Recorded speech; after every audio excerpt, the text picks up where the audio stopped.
Hello बच्चों, स्वागत है आपका हमारे यूट्यूब चैनल पर। कैसे हैं आप लोग। आज हम सीटेट की क्लास लेके आए हैं जो कि हिंदी। बच्चों, हिंदी में जो है सीटेट की क्लास आज फर्स्ट क्लास है, तो आज हम आप लोग को समझाते हैं कि सीटेट में हिंदी में आता क्या क्या है और कैसे क्या होता है। उसके बाद में मैं कंटिन्यू जो है सीटेट और टेड की हिंदी पढ़ाऊंगी। बच्चों, बहुत ही मेहनत से मैं समझ के और वही क्वेश्चन और वही चीजें लेके आऊंगी जो आपके एग्जाम में पूछे जाते हैं। तो ज्यादा से ज्यादा क्लास को शेयर करिएगा जिससे कि आप लोग को पढ़ सके आप लोग। तो पहले हम समझते हैं कि हिंदी क्या है। हिंदी तो हिंदी आई है, ठीक है। हिंदी में जो सीटेट का है, पहले हम सीटेट का समझते हैं फिर टेट का समझेंगे। तो सीटेट में हिंदी के आते हैं 30 नंबर। कितने नंबर? 30 नंबर आते हैं। 30 में 15 होते हैं किस चीज की? पैडागोजी के। किसके? पैडागोजी भी बोलते हैं, गौजी भी बोलते हैं इसको, पैडागोजी। और दूसरा आपका होगा हिंदी। हिंदी से होंगे जिसमें गद्यांश और पद्यांश आपका आएगा। गद्यांश और पद्यांश आपका आएगा। और आपका वो भी व्याकरण भी आएगी, लेकिन व्याकरण में बहुत ही कम प्रश्न पूछे जाते हैं। बस वही 4 या 5 क्वेश्चन आएंगे व्याकरण के। तो 15 नंबर आएंगे आपके पैडागोजी से और दूसरा जो 15 नंबर होंगे वो आएंगे आपके गद्यांश से। हिंदी 15 यहाँ से और 15 यहाँ से। देखिए बच्चों, मैं आपको बताना चाहूंगी कि ये जो पैडागोजी है, ये जो है बहुत से ऐसे बच्चे हैं जिनके समझ में नहीं आती है। होता क्या है कि हम टेड और सीटेड का एक ही में हिंदी पढ़ के चले जाते हैं, उसके बाद में फिर हमें समझ में नहीं आता कि सीटेड का पेपर कहाँ से आ गया। तो जो मोस्ट इम्पॉर्टेंट है वो है पैडागोजी। हिंदी में तो हम गद्यांश पद्यांश और व्याकरण पढ़ेंगे ही पढ़ेंगे, वो टेड में भी हम पढ़ेंगे। क्योंकि टेड में जो आता है उसमें भाई 15 नंबर की व्याकरण आती है। टेड में 15 नंबर की आपकी व्याकरण हो गई और 15 नंबर के आपके गद्यांश और पद्यांश हो गए। तो उसमें तो हम पढ़ेंगे ही व्याकरण। तो आपको दोनों क्लासें करनी है, सीटेट की भी क्लास करनी है और यूपी टेट की भी क्लास करनी है। और हो सकता है आप लोग दोनों एग्जाम भी दो, भाई जिसका नहीं निकला है वो तो देगा ही देगा। तो पैडागोजी जो है वो है क्या, पहले यही समझते हैं। तो पैडागोजी जैसे कि हम समझे तो ये है एक। तो पैडागोजी में होता यह है कि जो समझ लोगे अगर आप इसको अच्छे से, तो एग्जाम में आपके 15 नंबर कहीं भी नहीं गए। क्योंकि जितनी टफ होती है उतनी ही आसान होती है। बस इसको समझना, पढ़ना क्या, इसको लर्न भी नहीं करना है, बस इसको समझना है। मेन जो इसका वो है वो समझना है। तो इसमें जो पैडागोजी में जो सबसे पहले हम समझेंगे कि ये पैडागोजी है क्या। तो पैडागोजी जो है कि सभी जैसे कि इसमें कितनी सब्जेक्ट होती हैं? 5 सब्जेक्ट होती है। उन सभी सब्जेक्ट्स में पैडागोजी 15 नंबर की होती है। हिंदी में, इंग्लिश में और सीडीपी में, ईवीएस में, सब में जो है पैडागोजी 15 नंबर की आपको देखने को मिलती है। एसएसटी में बच्चों इसमें 2 पेपर होते हैं। पहला होता है 1 से 5 वाले बच्चों के लिए, जो 1 से 5 तक पढ़ा सकते हैं, और एक होता है जो 6 से 8 तक पढ़ा सकते हैं। तो जो 1 से 5 वाला पेपर देंगे वो उनको जो है ईवीएस पढ़ना पड़ेगा, ईवीएस। और जो जो है 6 से 8 वाला पेपर देंगे उनको एसएसटी पढ़नी पड़ेगी, ठीक है। सोशल साइंस समाज, जीएस, उसमें सब कुछ ऐड रहता है, तो एसएसटी उसमें पढ़नी पड़ेगी। तो अब हम समझते हैं पैडागोजी क्या है। पैडागोजी जो है लगभग सभी विषय में आती ही है। बस थोड़ा बहुत अंतर होता है सब में, बाकी वैसे ही रहती है। तो आप अगर एक में समझ लिए तो आपको इतनी दिक्कत नहीं होगी। तो बात हम करते हैं कि पहली बार जो है सीटेट का पेपर जो दे रहे हैं, जो पहली बार पेपर दे रहे हैं, उनको जो है अच्छे से समझना होगा कि पैडागोजी है क्या, किस तरह के प्रश्न आते हैं। बात करते हैं पैडागोजी है क्या। शिक्षा शास्त्र या शिक्षण कला। पैडागोजी को हम कहते हैं शिक्षण शास्त्र या शिक्षण कला कहते हैं। क्या कहते हैं? शिक्षण कला। ये हो गया हमारा पेडागोजी मतलब, और इसको जो है क्या नाम है, शिक्षा शास्त्र, शिक्षण शास्त्र भी बोलते हैं, और शिक्षा शास्त्र या शिक्षण कला भी बोलते हैं।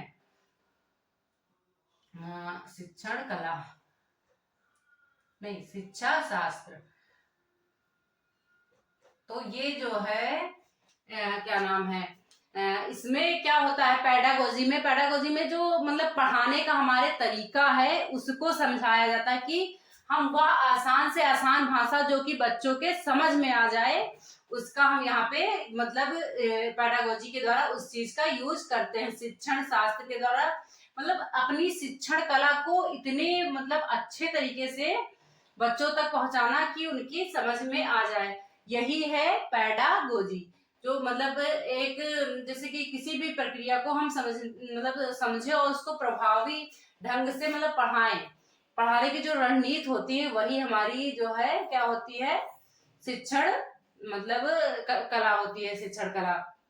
तो बच्चे की जो है जरूरतों रुचियों को पढ़ाने के तरीकों को समझना और उसी के तरीके से समझाना ही हमारी शिक्षण कला होती है। तो कहने का तात्पर्य यह है कि वह सरलतम ढंग और वह तरीका जिससे मतलब पॉजिटिव अर्थ निकल के आए, उसको मतलब हम शिक्षण शास्त्र कहते हैं। वह छोटी सी छोटी चीजें जो हम आसानी से बच्चों तक पहुंचा पाए, समझा पाए, वही हमारी पेडागोजी या शिक्षण शास्त्र कहलाती है। तो ये हो गई आपकी पेडागोजी। अब पेडागोजी में क्वेश्चन कैसे आते हैं ये हम आपको अगले दिन पढ़ाएंगे कि किस प्रकार के क्वेश्चन इसमें आते हैं। तो अगला हम पढ़ेंगे जो है इसमें मतलब कुछ ऐसे शब्द हम पढ़ेंगे जो कि सीटेट में बहुत ही ज्यादा पूछे जाते हैं।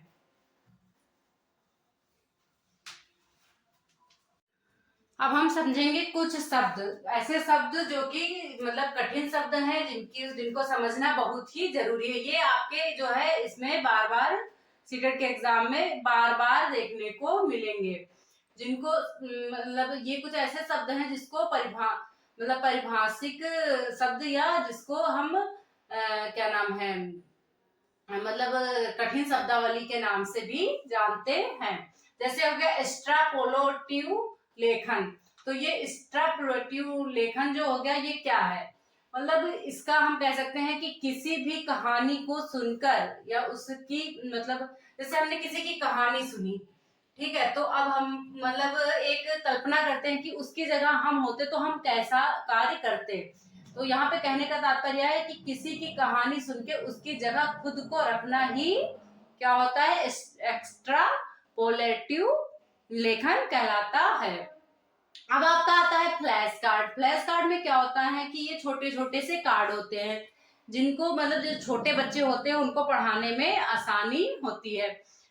जैसे कि ये छोटे बच्चों के लिए होता है, जैसे कि अब हमने एक चित्र बनाया, यहाँ पे लिख दिया ये अनार है, ये आम है, या फिर वहां पे बड़े बड़े अक्षरों में आम लिख दिया, अनार लिख दिया, ऐसे ये फ्लैश कार्ड हो गए। आपका आता है वाक्य विन्यास। तो वाक्य विन्यास क्या है, वाक्य को समझना मतलब वाक्य को बनाना, वाक्य विन्यास मतलब वाक्य को बनाना, वाक्य का निर्माण करना। तो जो वाक्य का निर्माण होता है वो सबसे पहले कहाँ से होता है, तो वो ध्वनि से होता है। सबसे पहले कहाँ से, ध्वनि से। वाक्य का निर्माण ध्वनि से शुरू होता है। भाषा की वो सबसे छोटी इकाई जो क्या कहलाती है, ध्वनि कहलाती है। उसके बाद में ध्वनि के बाद में वर्ण हो गया, शब्द, पद, वाक्य, ये सब हमारे क्या हो गए, ये सब वाक्य विन्यास हो गए। जैसे कि मतलब आगे जब हम क्वेश्चन कराएंगे तब आपको समझाएंगे कि ध्वनि और वाक्य विन्यास का क्या संबंध है, या फिर जो है वर्ण का या शब्द का या पद वाक्य का क्या संबंध वाक्य विन्यास से है। मतलब किसी भी वाक्य का निर्माण करना, बनाना वाक्य विन्यास कहलाता है। वैसे ये ट्रांसलैंग्यूजिंग, इसको पराभाषा भी कहते हैं। जैसे कि एक ही कक्षा में कई मतलब भाषाओं के विद्यार्थी बैठे हुए हैं, अलग अलग भाषा के विद्यार्थी एक ही जो है कक्षा में बैठे हुए हैं, तो उसको क्या कहेंगे, ट्रांसलैंग्यूजिंग या पराभाषा कहेंगे। जैसे वाक्य बनाने की प्रक्रिया, जैसे कि एक मिनट, जैसे इसका अर्थ हो मतलब इसका जो ट्रांसलैंग्वेजिंग है इसको मतलब एक ही कक्षा में जैसे कि एक से अधिक भाषा वाले बच्चे बैठे हैं, उनके लिए जब हम अलग अलग भाषा का प्रयोग करते हैं तो वहां पे क्या होता है, वहां पे हमारी ट्रांसलैंग्वेजिंग भाषा का प्रयोग होता है, पराभाषा का प्रयोग, मतलब अलग अलग भाषाओं का प्रयोग, या फिर एक से अधिक भाषा का प्रयोग। हिंदी में आता है पराभाषा तो आपको समझ में आता है, अरे है ये भी हिंदी लेकिन ये भाषा चेंज है, ये जो वही है ना कठिन शब्दावली, तो ये ट्रांसलैंग्वेजिंग अगर आता है तो आप इससे समझ जाओगे कि ये पराभाषा की बात कर रहा है। यहाँ आता है शब्द भंडार। अब शब्द भंडार क्या है? शब्द भंडार जो है, जो प्राथमिक स्तर पर हिंदी भाषा के जो मतलब संदर्भ में एक महत्वपूर्ण उद्देश्य है। क्या होता है कि जब प्राथमिक स्तर पे हम शब्द भंडार सीखते हैं तो वहां पे आगे चल के हमें संप्रेषण और लिखने में सहायता मिलती है। शब्द भंडार नहीं, सॉरी, शब्द संपदा, शब्द संपदा का यही अर्थ हुआ कि जो है इकट्ठे करना अच्छे, मतलब जैसे कि कई शब्द होते हैं, एक ही शब्द के चार अर्थ हो गए और चारों अर्थ में जैसे एक जो शब्द होगा वो बहुत ही अच्छा सुनने में और कहने में लगेगा, बस उसी शब्द को हम शब्द संपदा कहते हैं, मतलब जो बेटर से बेटर है उसको ग्रहण करना ही शब्द संपदा कहलाता है। तो ये आपके कुछ मतलब कठिन शब्दावली बोले या फिर जो है कुछ ऐसे शब्द जो एग्जाम में बार बार पूछे जाते हैं, इनको आप नोट कर लीजिएगा।